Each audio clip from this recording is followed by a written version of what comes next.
Hey guys, Midway Piper back with you.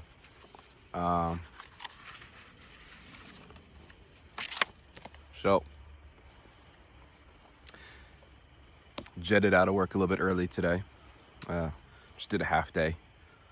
Tomorrow I've got a full day of work, and then I have to go to JFK Airport tomorrow night to pick up something for work. So it's gonna be a long day tomorrow. So took off a little early today.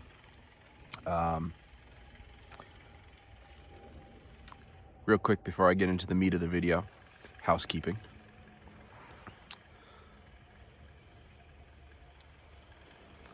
Morgan Bones poker. It's coloring up very nicely, very significantly. Every time I smoke this thing and I look at it a couple of days later, it's colored up a good bit more. So it's really overcasted today, so light's not so good. In it, oh, yeah, gotta show you the gnarly scar. It came like that. It adds a lot of cool character to it. Anyways, oh, by the way, these are available again on the Bones Pipes website, the pokers. They were down for a while, so if you're interested, they're available for a very good price, and highly recommend. They're great smokers. So in it, I have some Boswell Countryside. So very good mix. Anyway, like I said, jetted out of work a little bit early today. Felt the need to do something for myself for once. So there's a new Barnes and Nobles that actually just opened. So I've been meaning to get over there for the last couple of weeks, and things have come up and I just haven't got around to doing it. So I went today.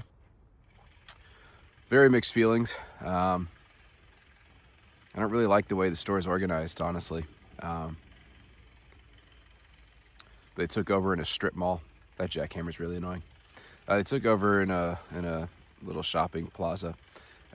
So it's what they did what they could with the space they had. So I'm not a huge fan of the setup, and there's several other Barnes and Nobles available. And this one has you don't have free parking. So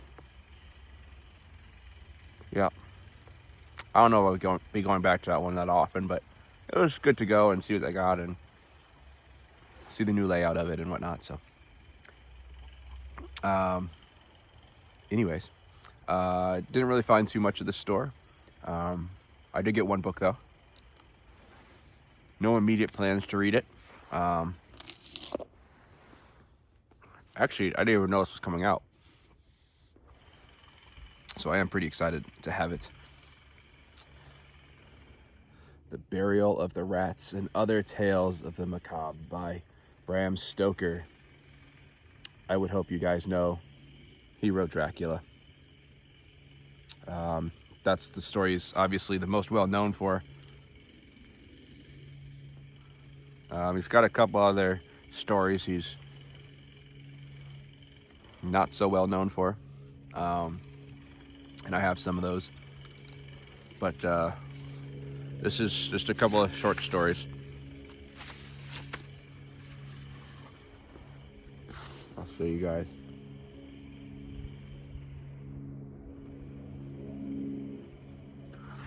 But beautiful cover. Look at that artwork.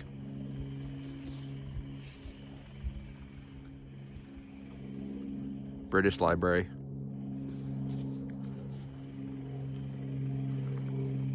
Just on the back real quick, it says, beyond his role as the author of the genre-defying novel Dracula, Bram Stoker was also a master of short story form. This new anthology of 14 tales draws from every corner of Stoker's dark writing, ranging from the unnerving dreamlike in the stories from his 1881 collection Under the Sunset to the grim, horrifying Grim and horrifying in the classic thrilling masterpieces, The Judge's House and The Burial of the Rats.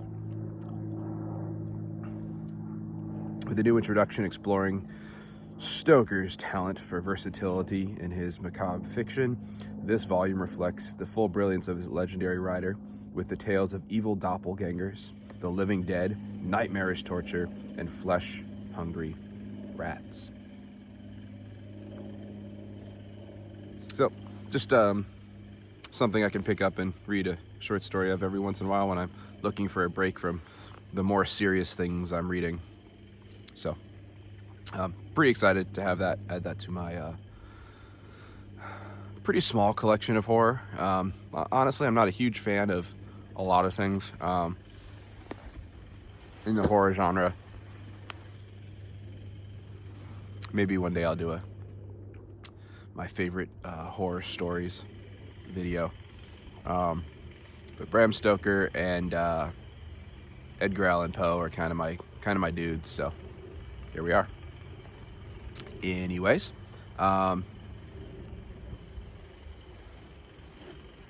so I have my tamper out here. I just don't feel like using it.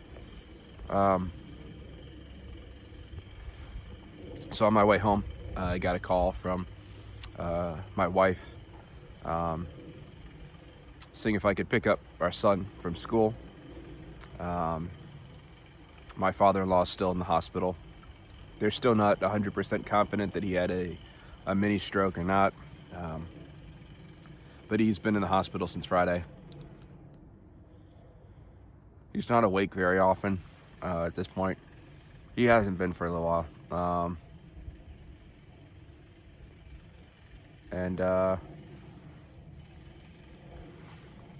I stopped on the way home.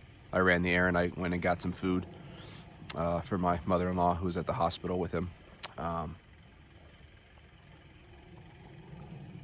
So it was good to get over there and check in and see him. Sounds like he'll be there for a couple more days. They were kind of hoping to get out either tonight or tomorrow, but they want to do an MRI on him now. And a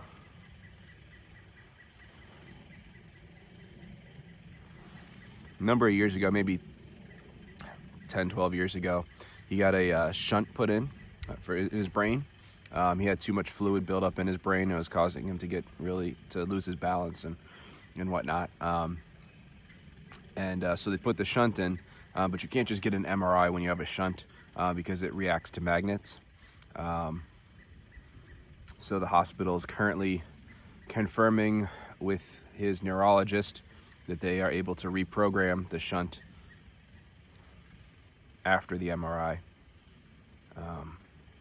So hopefully maybe tonight he'll get that. Just kind of depends on how much he's awake.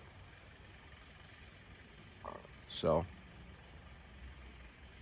he's not in great shape. He'll be 92 next month. But yeah, a neurologist came in when I was there, and they were asking him questions to see how his memory was doing, and that hasn't been very good for a while. He was pretty sure that his current home is someplace he hasn't lived in well over 30 years, 40 years. So, yeah, it's kind of rough. Good to see him. Good to check in and make sure everything's good, but it's hard to watch.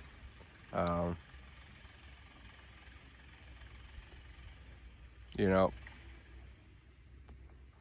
5-6 years ago, he was doing an open water swim in the Long Island Sound in his mid-80s. So it's hard to see him go downhill as quickly as he has been. So hopefully with the MRI, they'll be able to tell if it was a mini stroke that he had and try to get him on some blood thinners possibly. But yeah, So, yep, it's hard to see that happen to people.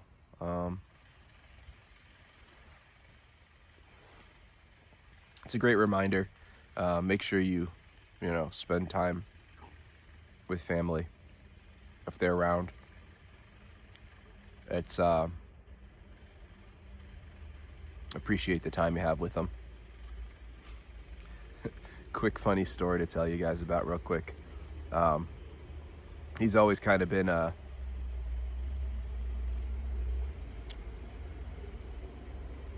does what he wants kind of individual. He made his money pretty early on, and he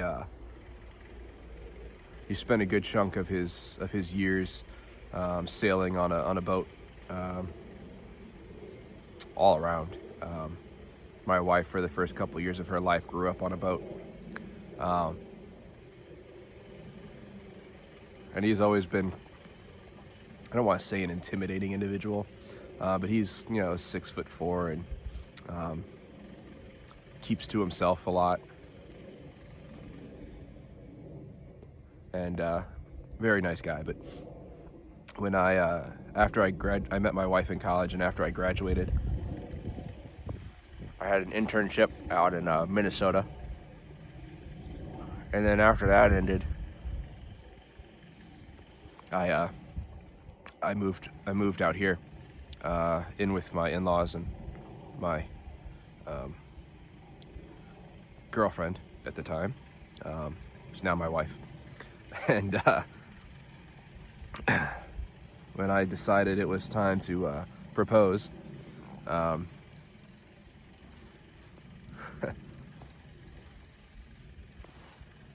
wanted to do it the old-fashioned way, so I met my father-in-law. Went out to breakfast one morning, and before I went to work, I went over and I met him at the restaurant he was at. I wasn't sure how he was going to take it, but I wanted his permission before I asked. And it made me super nervous. I was very, very nervous going to do that. And so I meet him at breakfast, and I told him, I told him what the plan was, and I asked his permission, and he looked me square in the face and he goes, "It's about damn time."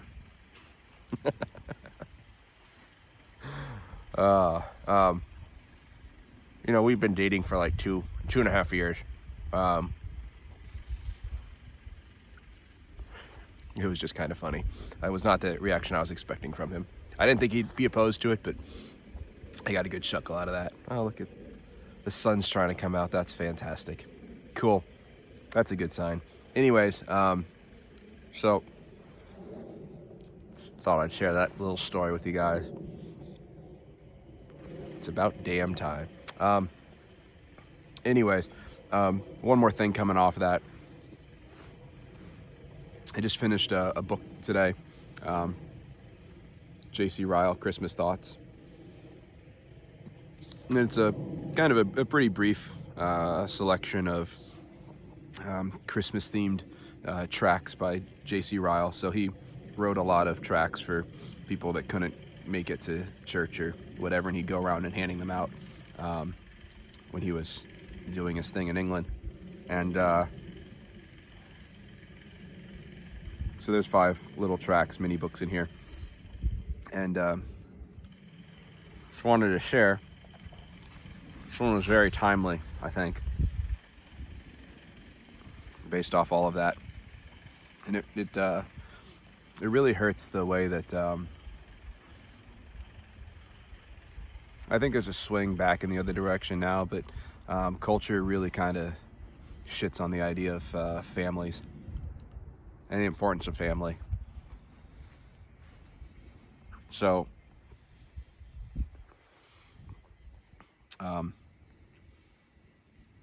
in this track entitled "Our Gathering Together," he's talking about the importance of family, and he writes, Family affection lies at the very roots of a well-ordered society. It is one of the few good things which have survived the fall and prevent men and women from being mere devils. It is the secret oil on the wheels of our social system which keeps the whole machine going, and without which neither steam nor fire would avail.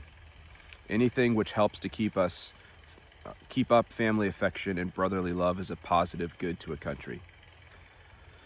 May the Christmas day never arrive in England when there are no family meetings and no gatherings together.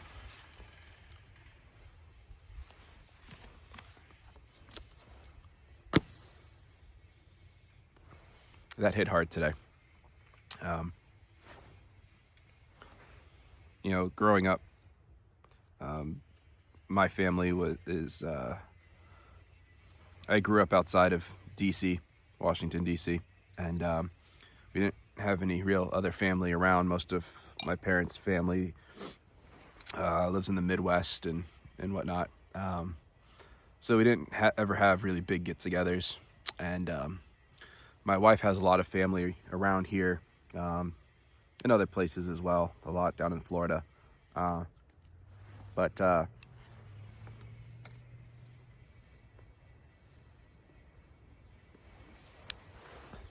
my wife is half Dominican, and so there's always a lot of family around. Any holiday function, there's like minimum of like 15 people, and that was a hard adjustment for me, getting used to that. And but I'm glad to have that. I'm glad my son has that. I'm glad he's growing up with lots of family around.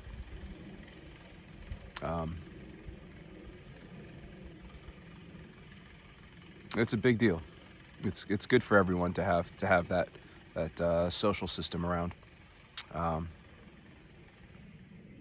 So I guess the point of this whole story is appreciate the time you have with your family and your loved ones. Don't take it for granted. I have in the past. I would often, in the past, choose work over family things.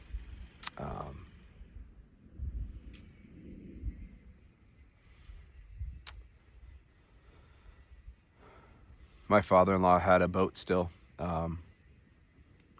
We would go out weekends on the boat. Not long trips, but we would still go out sometimes. And there were many trips that I did not go on because I didn't want to miss work. And I do have some regrets about that. So, just a reminder, the important things in life: family. Make the most of it if you got it.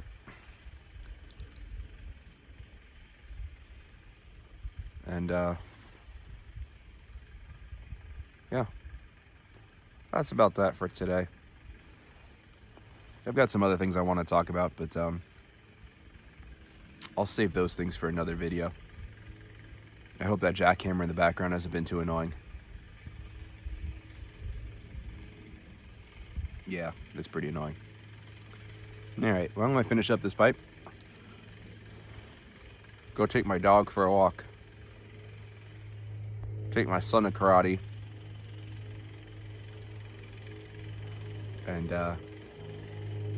call it a night. Alright guys, thanks for tuning in, watching, and I'll see you in the next video. Have a good one. Bye.